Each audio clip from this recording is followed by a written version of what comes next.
It still feels like summer, but somehow week 3 of the NFL is here. And alongside Jerry Azuma, I'm Sam Brief. Zoom, how we feeling?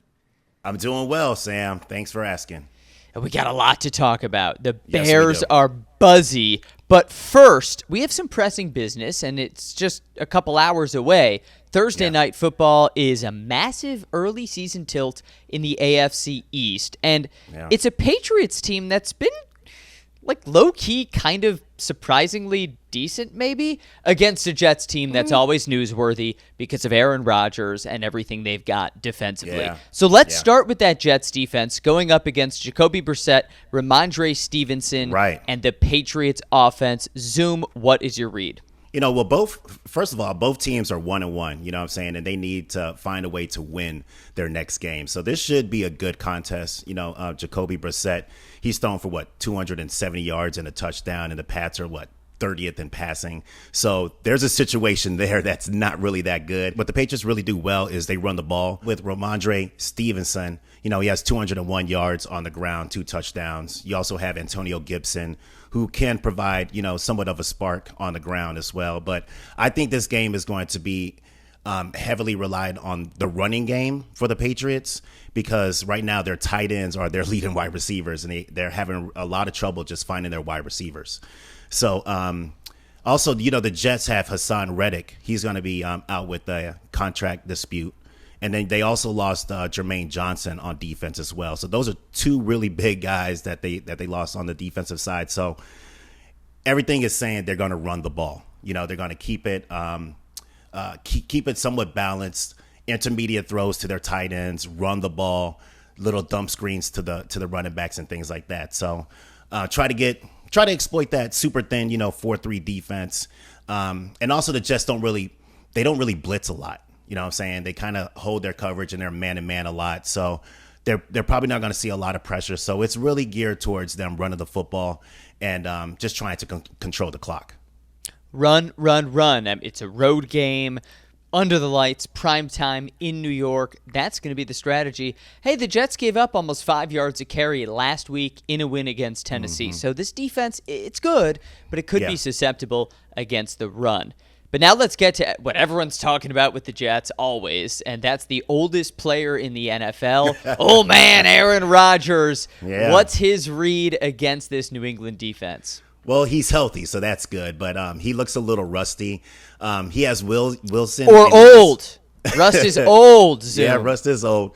Wilson and Lazard are his main targets, so I can see them getting a lot of the targets.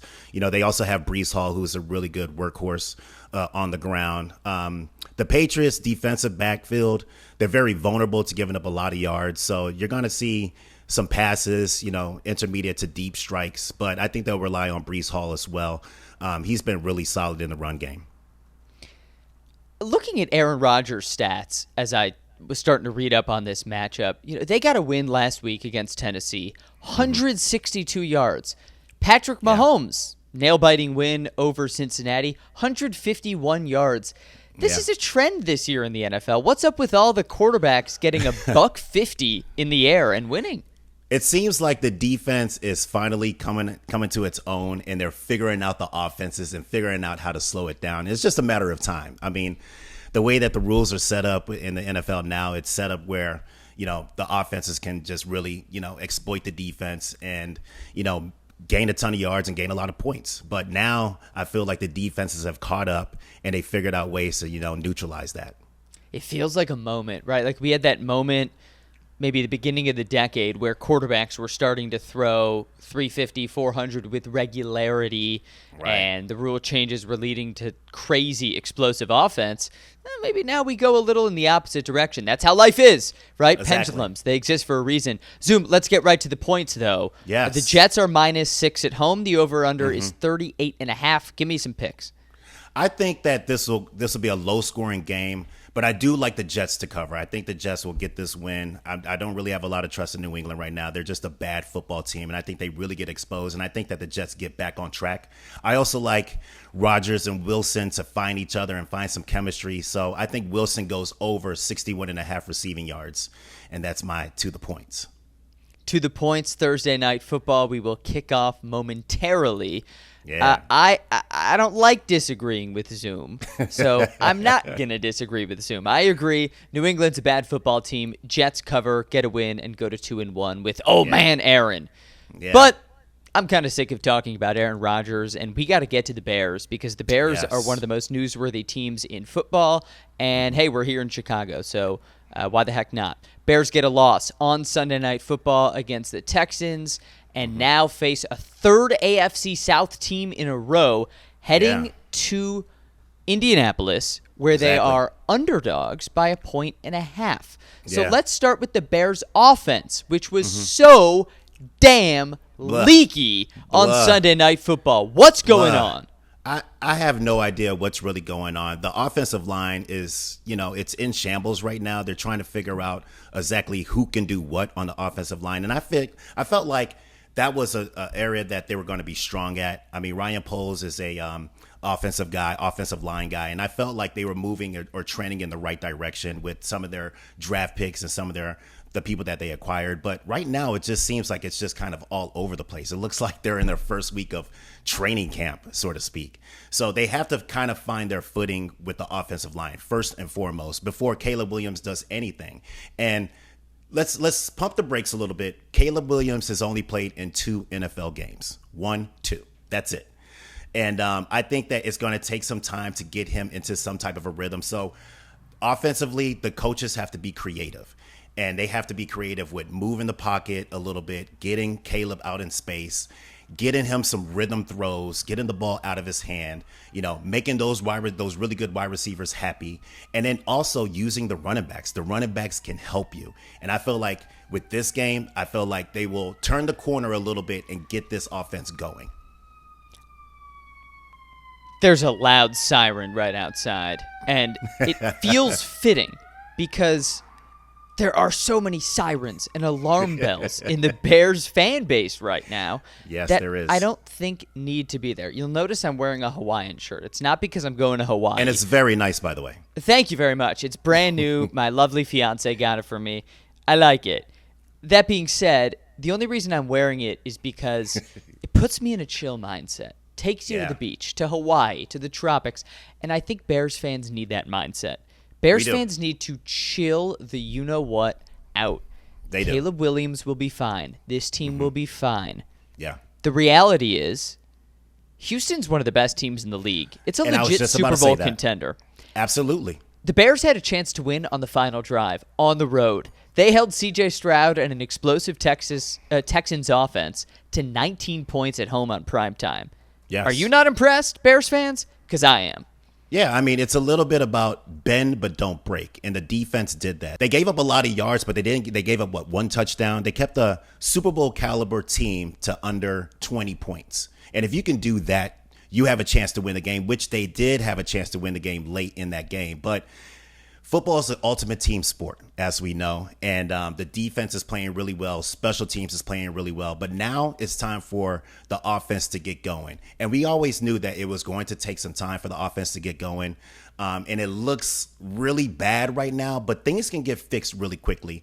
And if they find some type of rhythm, which I think that they will find and they will establish, then I think that they'll be okay for this game. All right, Zoom, you played 7 seasons in the NFL. You know about this better than me and most of the world. So orient me a little bit. Fans love to just go nuts on the offensive line because the reality is most casual fans don't know the names of any of those 5 guys, and they just see rushers pouring through. They see Caleb Williams getting sacked, and they go on Twitter and say, the offensive line. Now, the numbers do back them up. The Texans logged 36 pressures on 37 dropbacks, an insane rate on Sunday night. They were coming after him.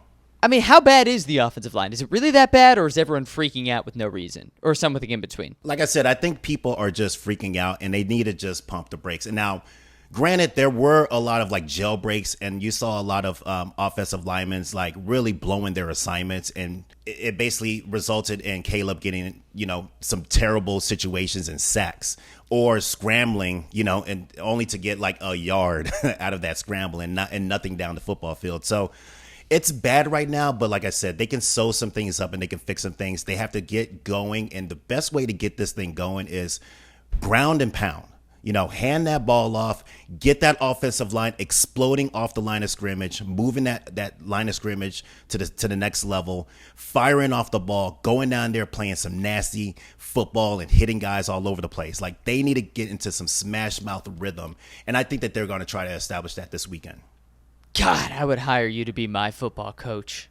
I want to go play some football right now. Look, football doesn't have to be so complicated. Just take what they give you, you know what I'm saying, and then you'll be okay. So dinking and dunking is fine.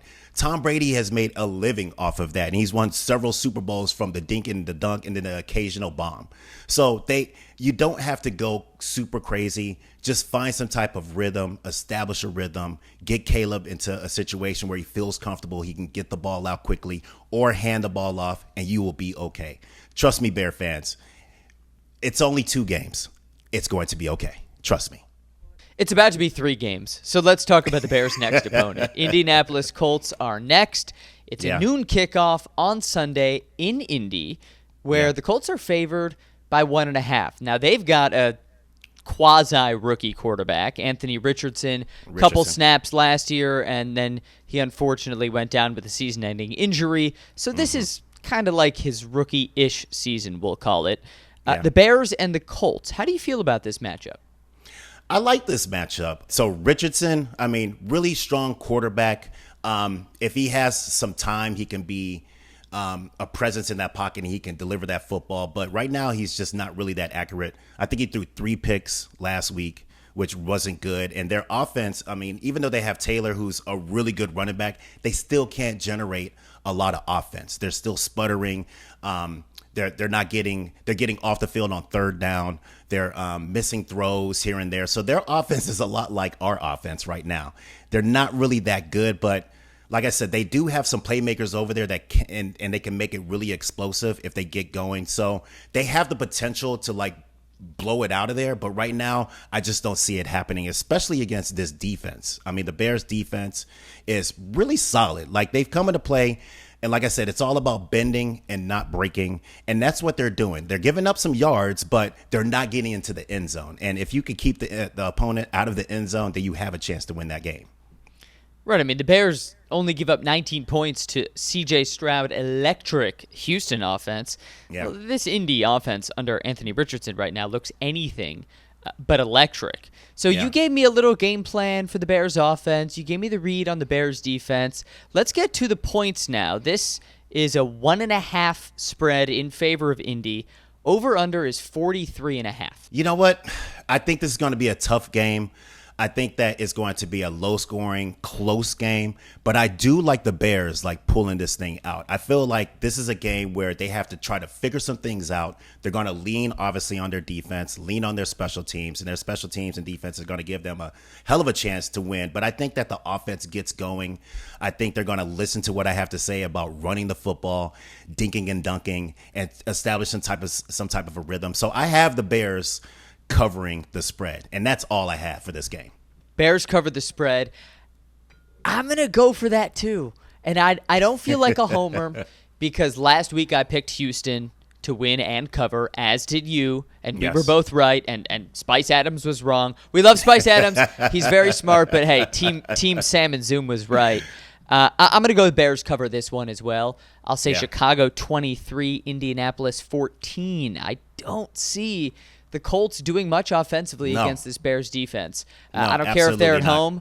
I don't care if Anthony Richardson, he's a nice dual threat, but they're still figuring out this offense, just like the Bears are. So I say the Bears defense feasts, gets a good 9-point win, and sends the Bears fans to the beach, just kind of chilling and feeling good. And I also think that Caleb Williams gets his first touchdown pass. I'm looking we need to have this. that happen. It has to happen. It has to happen now. Yeah, I can't read on Twitter anymore. Caleb sucks. He has no touchdowns. No more of that. It ends. It is going to end this weekend. Get the man in the end zone. That's okay, right. Zoom. One more order of business before I send us all off to go watch some football. I like to end episodes now with some trivia. Just a thing I like to do to keep you honest, keep you on your toes.